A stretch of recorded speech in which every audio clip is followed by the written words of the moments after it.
Go. Hello. Hello. Hello, Juliette. Hello, Alessandra. Hello. Okay. This is important moment important for my publish house because the everlasting this book, okay, this first book for Edizioni Piuma for a young adult, okay, and now Alessandra is the translator of the book, naturally. And now we start to a nice chat. Yeah? Yes.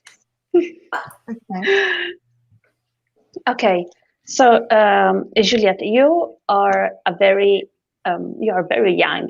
I mean, I have a sister who's older than you, so and yet you have written not only a story but a novel, a very big novel. I mean, more than 500 pages.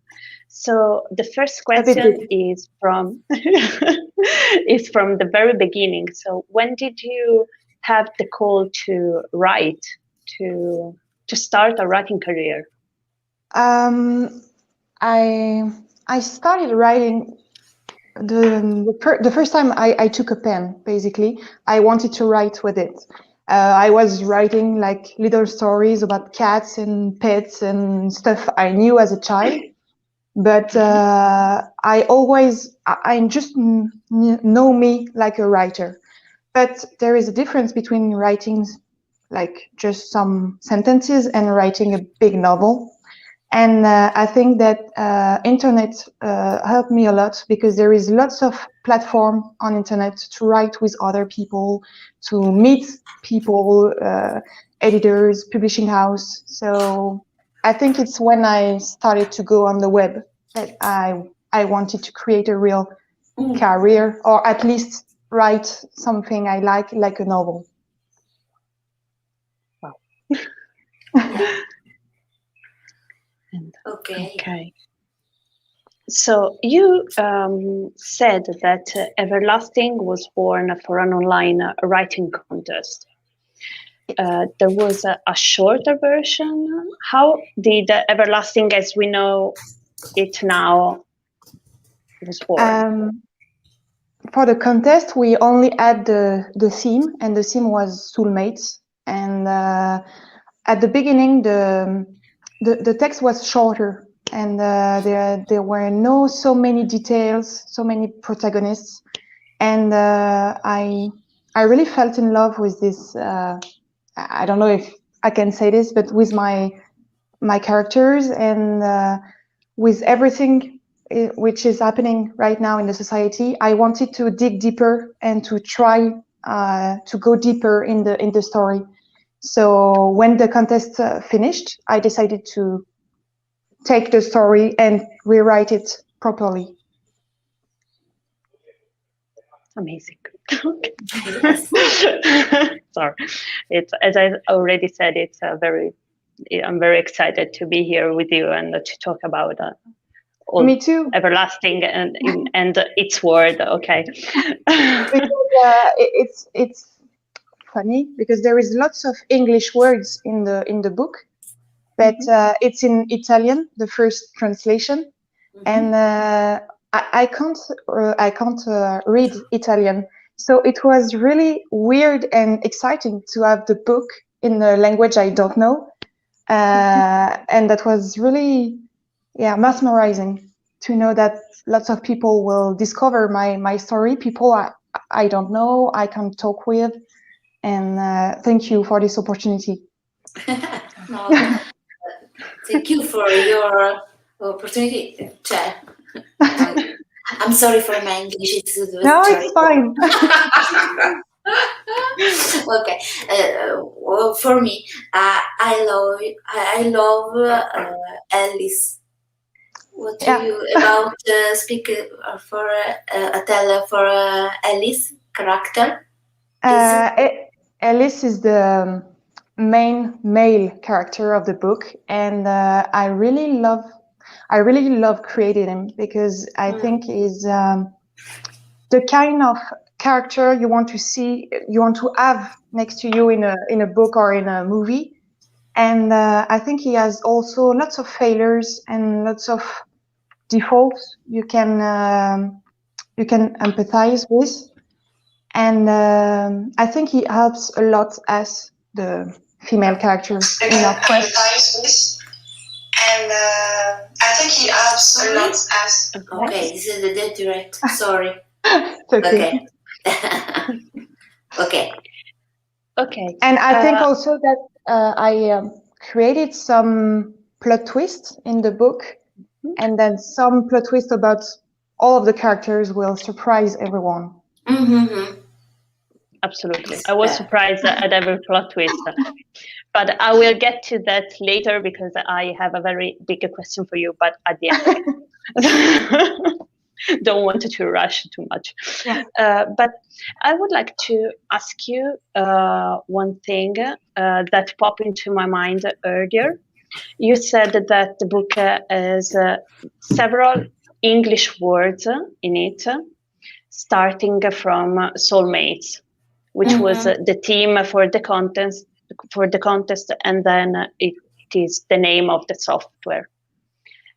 Why did you choose everlasting instead of soulmates as a title? Because I think everlasting is a word more common. Everyone knows this word. Soulmate is a bit more complicated, at least for French people to understand. And I thought there was this nice way of fairy tale. You know, they live happily ever after. And I wanted that the company had a fairy tale part. And soulmates, it's a bit more hard as a word. And that's why. Okay, thank you. So now, particular juicy question. I mean, throughout all the book, you present the reader with different characters, and each one of them is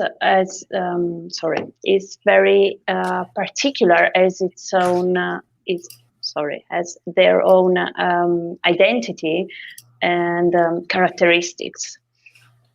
So despite all the challenges that are ahead of us, how do you see it? How do you see the future of self-expression and the sort of way coexisting of differences? That's why I wanted to write a bit about it, because I think the book talks about it, but not only about that. And that was my way of expressing that you should be the person you want to be, and there should be no problem. But we know that in our societies, it can be complicated to have some characteristics, like, for example, gender or love interest. And I wanted to show that it should be normal to just be like you, and it should be okay. But with the social media and all the TV reality and TV shows, it's more and more complicated, I think. True. So,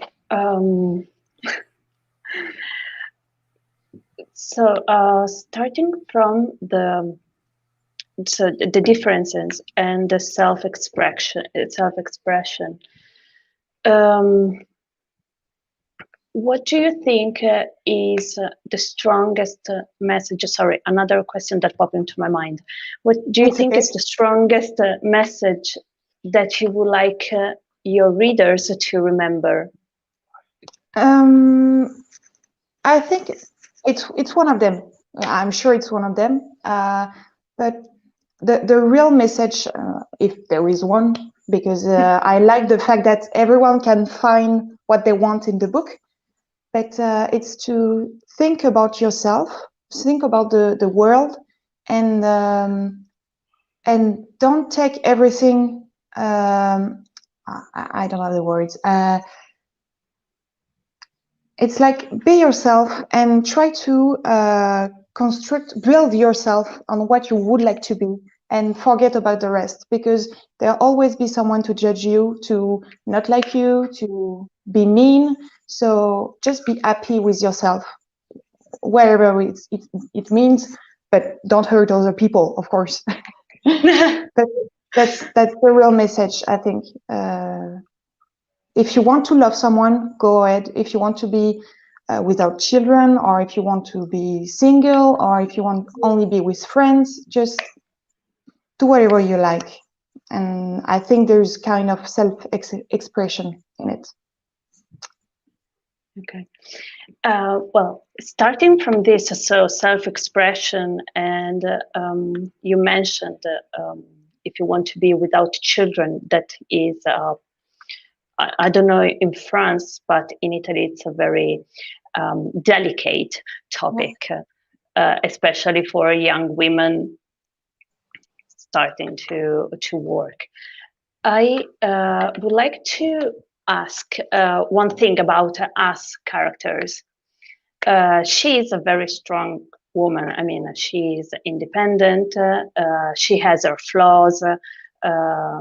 She had a career in the STEM, so in science, technology, engineering, in more in a field that is more easily associated to men, since it's not humanistic. Has always been like this, from the idea of everlasting until the publishing? I mean, she has always been a scientist, interested in nature and in the environment, or not?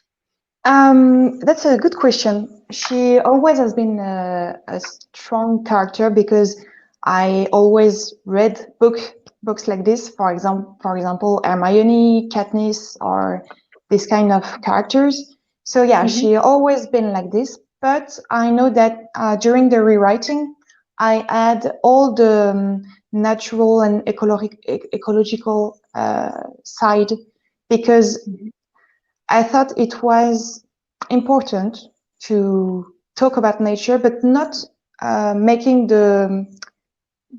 it's not the.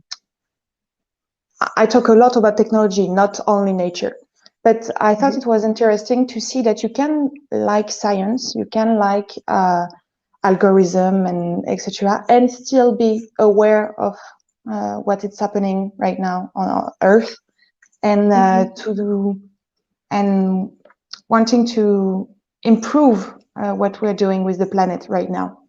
And I thought it was an interesting balance to create in the book. So that's why I became interested in nature. Fantastic. I personally, while reading and translating the book, I really appreciated the idea of having nature and environment in the background, so as to complete in a sort of way the story and embrace all the characters. So thank you. Thanks to you. It wasn't too hard to translate it. Well, I had my challenges. Absolutely. A little side note, I studied languages in high school and then at the university, yet my field of translation is more English than French. Yeah. But it's been really nice and Back to the Future moment to read in French, and I was surprised I still understand it. So I said, okay, wow, I can do it. And it's hard, science fiction. There's lots of complicated words and yes, that was the part. I had more challenges in, because it was, I know that I had to be delicate in translating so as not to overlapping my voice or my cultural background as an Italian translator into the book and your voice. So I had to balance because it's all a matter of balance and equilibrium. I had to balance how I wanted to intervene in a sort of way, so as to make the translation understandable for the Italian public, especially for young adults. But I had my challenges. The first one was in your biography, so if you want to say everything. Sorry for that. Oh, no problem at all. I mean, I loved your biography and your few lines to describe yourself. I mean, I think you said everything essential into these few lines at the very beginning. So for those who don't know what we are talking about, in Everlasting, there are just a short paragraph to present Juliette. And I wanted to show that I'm just like other people. I'm just like another young adult who saw Harry Potter, Hunger Games, Twilight, and we all have this background in common. So I just wanted to show that. And it was great because I almost read every book you mentioned. So I said, okay, wow, I like this one. So, okay, back to the interview. Sorry for the... just a moment. In my opinion, Alessandra has a great feeling for book translation. For me, she is perfect at this role. And Juliette, you are a talented young writer, okay? And you have written your books. It's true. Can you tell me about them? About which one? Can about you other tell? books. Yes. Right. About which one? Sorry, I didn't hear. You are. Have you write a new book? Yes. Yeah. It's true. Yeah. Okay. Is it possible you can tell about them? I explored lots of style of books. I followed the path of Everlasting with another one.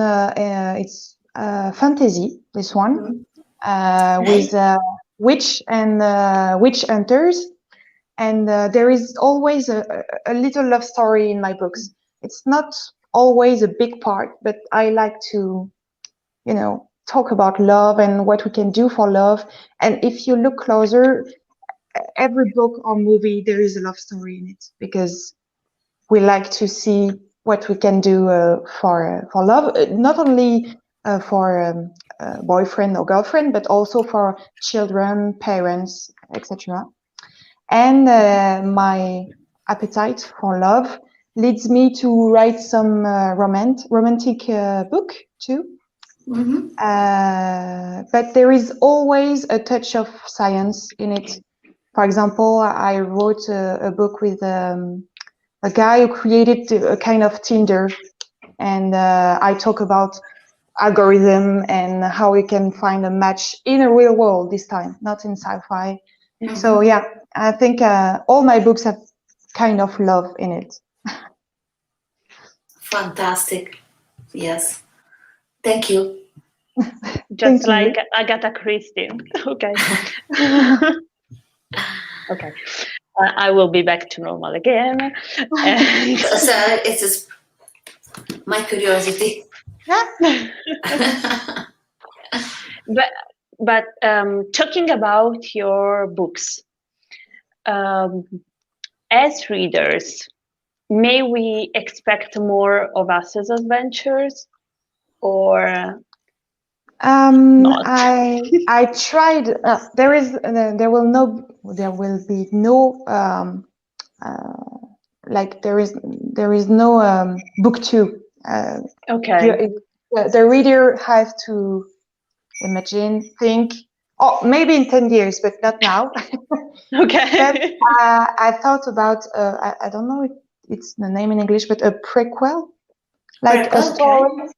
Prequel, okay. Yeah, and to show how the world was how the world was like ours, and then became this kind of world. I wanted to show how Everlasting expanded and how people became to like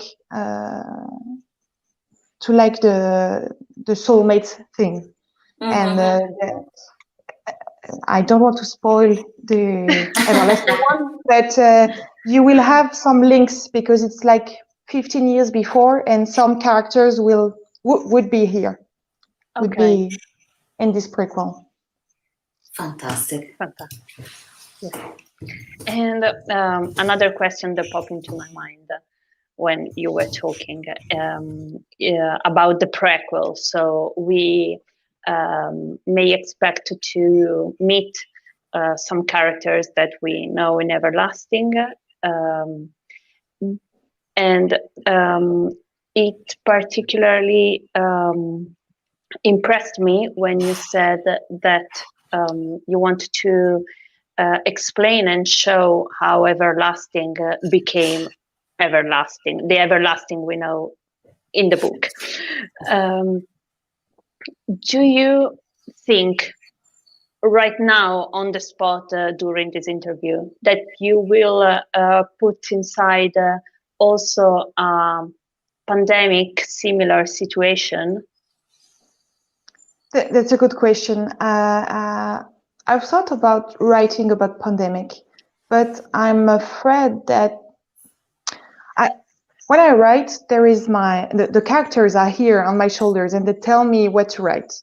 But I also think about the reader, and I'm not sure that people want to read that today because we are living it.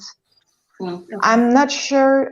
It would be interesting in few months or few years to talk about it, to think about it, but right now I think it's a touchy subject, and I'm not sure I'm ready to express something interesting about this right now.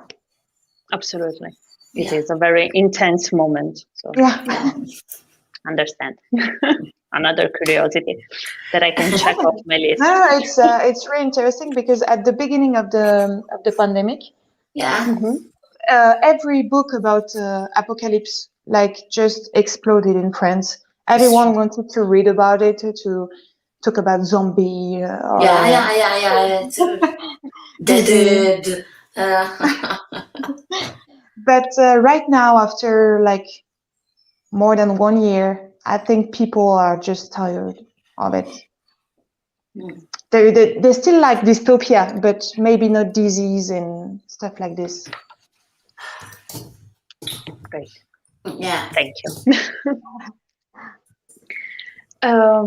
Okay, so just to check another curiosity of mine, I will ask you the most important question for me. That's it. Why this particular ending, without spoiler anything, but why this particular ending? I think it's the strength of the book, because everyone reading this book at the end is just, wow, what did happen? I think that if there is something good about this book, it's the end. And I choose this because, without spoilers, it's not like a bad or happy end. It depends your point of view about life, about the characters, and that's what I like. I like to talk about stories that have colors and that can be different if you're for the reader 1 and the reader 2. And I was a bit tired of all those endings, basic endings. It's fine. I like to see it in the movies and on the books, but sometimes I feel like, all right, there is a revolution. The bad guys are just bad, and all right, it's the end, and there is no more bad guy, and the cute guys won. Okay. And I thought it was the good book to show that there can be other endings, other way of seeing life. And for me, it's not a bad ending at all. But for some readers, it is. And I like the fact that you can change your mind about it. And I'm sure if you read this book again in 5 years, you will have a different point of view about this end. But well, when I read the ending, the book, I jumped off the chair and I said, "She's a genius." It's true. But I understand that it can be a bit weird for some people to read this kind of ending. And lots of people ask me for book number 2, but I'm not sure. I'm sure at least As and Ellis journey is over, is finished. Okay. And did you encounter any resistance into writing this ending? No. Basically, I write. It's my way of writing, but I write books only for the end. I have the end in my mind at the beginning, and all the journey is created to arrive to this point. So when I wrote it, I was just so excited, and so I couldn't stop writing. But when I read it, it was not like what I wanted to be. I read it, and it was like, that's not good enough. You have to rewrite it because you were just too excited and you put everything, and people don't understand. And so I rewrite it a lot, but it was really exciting. Just out of curiosity, how many rewriting you did? My friends judge me a lot about this because I rewrite a lot. Like, I think there is 10 versions of Everlasting, at least. Wow. 10 versions I have in my computer because I need to write something to figure it out. It's not the good path. So I do it a lot, and I erase a lot, and I reconstruct the story a lot. Mm-hmm. Every time, for each book. So at least for 10 times. Yeah. Okay. But the good point is that I have lots of scenes that are not in the book, and sometimes I give it to my readers on my social media because they like to have scenes they didn't read. A deleted scene behind the scene. Yeah. Just like in the movies. Okay. Yeah. Good to know for me. Okay, never mind. So you said you start from the ending and then you reconstruct the story backwards. So now we know that this particular ending is the milestone and the base stone upon which all Everlasting is built. There was any resistance from the outside for that? Did someone try to convince you to change it? Yeah. Yes. That's why I think my French publishing house, and you too, because you didn't ask to change it. But some publishing house in France asked me to. They said, "Yeah, we like the book, but you changed the ending and you put a basic, normal end." And it happened to me to change other ending for other books to be published. Okay. That it doesn't bother me, but for this specific book, it was this end and nothing else. I wrote the book for this end, so this is it. I changed a bit some characteristics, some way of going to it with the Inceptio, my publishing house, but we didn't touch the originality of the ending. Okay, great. Okay. But I can understand that in marketing ways, and I know publishing house is also a business, and you need to appeal to people and to sell, and that's not a problem for me. I understand it. But I wanted to be with a publishing house who trusted me for this one particularly. Okay. Well, good for us that you find this particular publishing house who trusted you. Very good for us.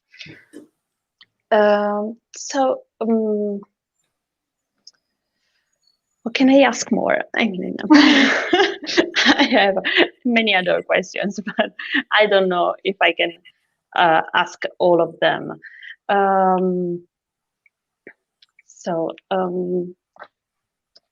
Maybe, sorry in advance, I'll ask a little bit more complicated question, which is, we know that in the everlasting world, the technology has a very strong position and a role into the social lives of everyone. How do you see the role of technology nowadays? I mean, for this society and for us. It's fun because we're using right now technology to talk to each other. So I think it's too late. We are surrounded by technology since decades. We can't work without our computers, without our smartphones. I don't think it's bad, actually. It's just another way of doing it. And we created those tools, so we need to be careful the way we're using it. And that's what I wanted to show it in Everlasting. The problem is not the software or the algorithm. The problem is what society does with the software. Like, for example, it's nice to know that you have a match somewhere, your soulmates, that you can be happy. But the problem is that what society does when you don't have it, you lose your job, etc. And I think it's the same thing nowadays. It's nice to have social media. It's nice to talk to each other, to connect with people you wouldn't never meet in another way. But there is also the bad side of it. And it only depends of what we do with it. We human, and we have failures and flaws, and we are imperfect, as we. Yeah.